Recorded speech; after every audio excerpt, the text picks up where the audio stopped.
A funny thing happened on the way to begin protesting about the rights of the homeless. What we found, quite unexpectedly, is not only those who are unhoused, but all of us have lost many of our First Amendment rights to protest right here in Eugene. As we were scouting out different places to hold our protest, we found out that the two most historic sites for protest here in Eugene now have permitting requirements and curfews. Somehow they seem to think that the Constitution said we have freedom of assembly and speech if we have permission from the government, and that we only can apply for that permission between the hours of 8 a.m. and 11 p.m. So we realized before we even started protesting the camping ban, we had to protest the illegal or the unconstitutional policies that have tried to shut down these two important protest sites. So we came in on Monday, as you know, at 4 o'clock, and I set up here in Free Speech Plaza. And one of the first things we saw, of course, were no camping signs. And we were also advised that the plaza closed at 11 p.m.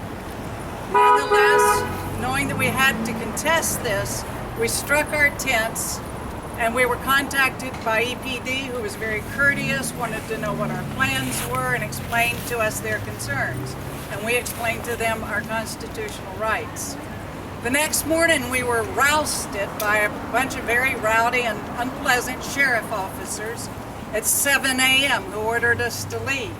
Once again, we explained that we had a constitutional right to be here, and they eventually left.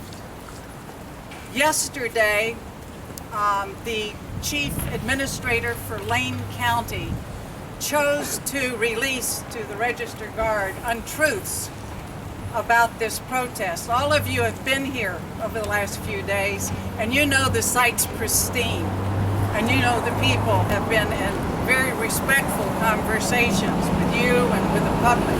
However, she chose to say that we were a health and safety hazard.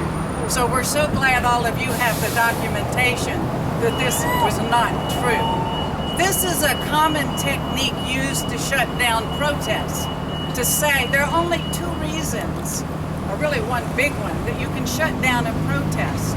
It has to be something that is so compelling that you're actually willing to deny people their First Amendment rights. And generally, it's either a public safety hazard or that you're interfering with business. Clearly, we are neither. And so there is absolutely no constitutional way for anybody to shut down our protest. The other thing we found is if you've looked at the tents, you know they all have a label on them that says this tent is a symbol of our protest. It was very important that we follow up on all the court decisions that have been made around the country that say, yes, protesters can use tents. There are many court decisions to substantiate that. We also have had a number of people, 19, sleeping in those tents. This is getting away from the First Amendment issues and into the issue of the Eighth Amendment, in which George Wardlaw in Los Angeles of the Ninth Circuit Court ruled that no one could prohibit unhoused people who had no shelter to go to from sleeping between the hours of 9 p.m. and 8 a.m. He said you cannot criminalize the necessary, unavoidable consequences of being human and unhoused. Eugene has not been supporting the Eighth Amendment. Our city council has forced the police officers in this town to enforce an unconstitutional 4.815 municipal code. And the police have been chasing our unhoused folks out of the city center and out into the areas that are wet, that are unprotected by police, that are dangerous, so that they're preyed on by criminals. And you know that this is the first things Sleep set up to fight. The First Amendment battles are just happening along the way. So we wanted to declare 3 victories to you today. One, our First Amendment right to break the curfews and the permits. That's a big victory. We're trying to give this plaza, the Federal Plaza, back to all of the citizens of Eugene. Occupy has already reclaimed Freedom, the plaza down at the Federal Building, because the federal government decided to file to dismiss their charges against Beatrice Simple, who refused to leave the property and stopped protesting because they gave her an unlawful order. She knew she had the right to be there. Now the federal government knows it too, and we've been able to establish that these last 2 days with the county. The other things, tents are symbols of free speech and are protected by the First Amendment. And lastly, that unhoused people cannot be disturbed from sleep, and that is protected by the 8th Amendment on all public property. So we are declaring a big victory here today, 3 victories. We thank you for participating in it, for documenting what we have done. We feel that our work here on this site is completed, and today at 2 o'clock we will begin breaking camp, and we will be letting you know this afternoon where and when we will be showing up next. Obviously, we can't announce that publicly now, but we will let you know between now and tomorrow morning when and where we will be. We're asking all of the people who support us, who came down Monday and again last night and again today, to form the circle of conscience.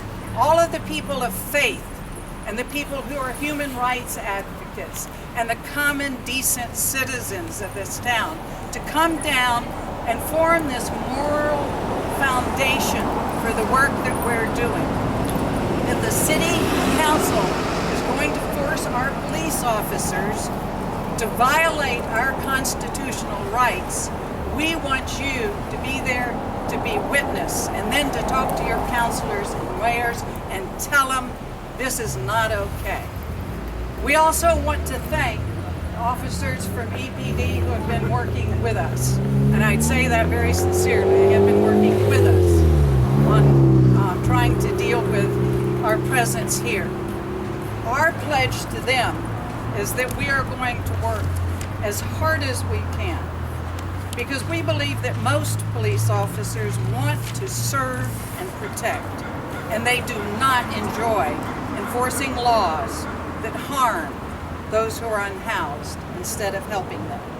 We intend to continue to pressure the City Council to change the camping bans and other discriminatory laws such as criminal trespass regarding the unhoused, so that good cops don't have to do bad things to our most vulnerable citizens in order to keep their jobs.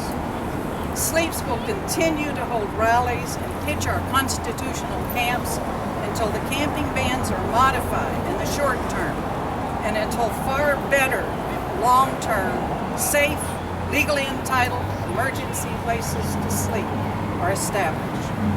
I'd like for you to get a chance to talk to Mark and Terry. Mark and Terry are from established, self-managed homeless groups in Portland. And they have been here to provide solidarity, encouragement, and advice. They have fought a lot of these battles over the last 10 years, 12 years actually, in Dignity Village. And so, as their veteran perspective has been great assistance. So I'd like to introduce them to you now, and then we'll answer questions.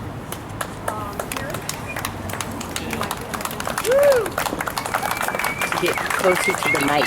Yes. Hi, everybody. Eugene and reporters. Thank you for coming out and document this. I'm too down here to document, to bring word back to my fellow homeless people in Portland.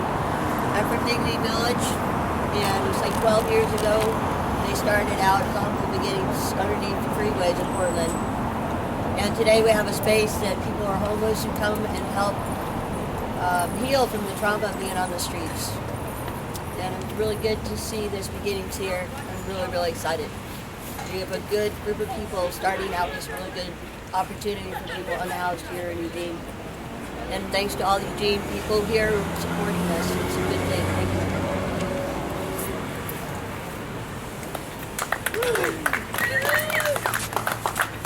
Good afternoon, how are you? My name is Mark Hubble. I'm nobody and I am everybody. I've been housed and unhoused. I am currently unhoused right now. I am a member of Right to Dream 2 down in Portland, Oregon. We are here to support Opportunity Village and Eugene, the city itself, for taking a giant step forward in addressing an issue that society does not want to actually address. It's too uncomfortable. What do? Do you just walk by people that are apparently houseless when you see them? There is legislature that has been put into play that criminalizes houseless folks for providing for themselves a basic daily living, and that is protecting themselves out of the shelter. Sleeps right now today is providing houseless folks with a very basic human need, which is shelter, which is constitutionally protected. I do want to thank the council for being open-minded enough to go ahead and take these giant steps. The EPD, very nice folks. They've been very cordial with us in our communication. I do want to thank them personally. Thank you, officer, you and your chief. Thank you folks for being out here. We are daily going to support Sleeps and Eugene from Portland and right here at Ground Zero. Thank you. Our city council has taken some good steps lately, as you all know. We hope inside right now they're approving the Conestoga Hut, or have just approved it, to be used at the legally established 3-unit campsites around town. They have just assigned a piece of land that Opportunity Village will have the opportunity to apply to build on. Opportunity Village, however, feet were dragged so long on the city end of things that it can't open until next winter. It won't be open this winter, and it will open for only 30.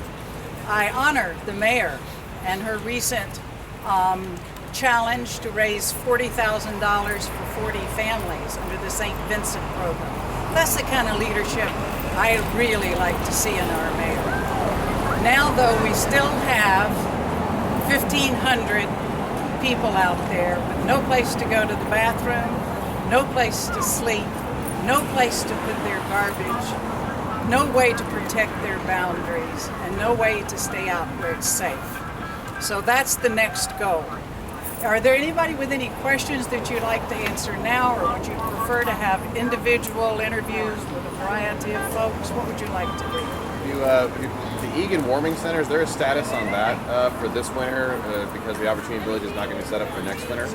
Well, as you know, the Egan Center is only open this year when it's 28 degrees or below. The temperature was lowered.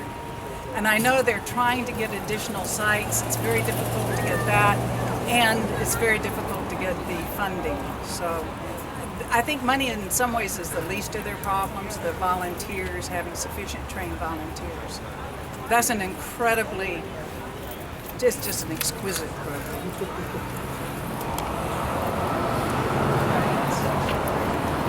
Okay, great. If you'd like to stay and talk to folks, please do. A lot of the campers are back there. They're a little hesitant because they know they're about to pack up, but they'd be, I'm sure, happy to talk to you on a one-on-one basis.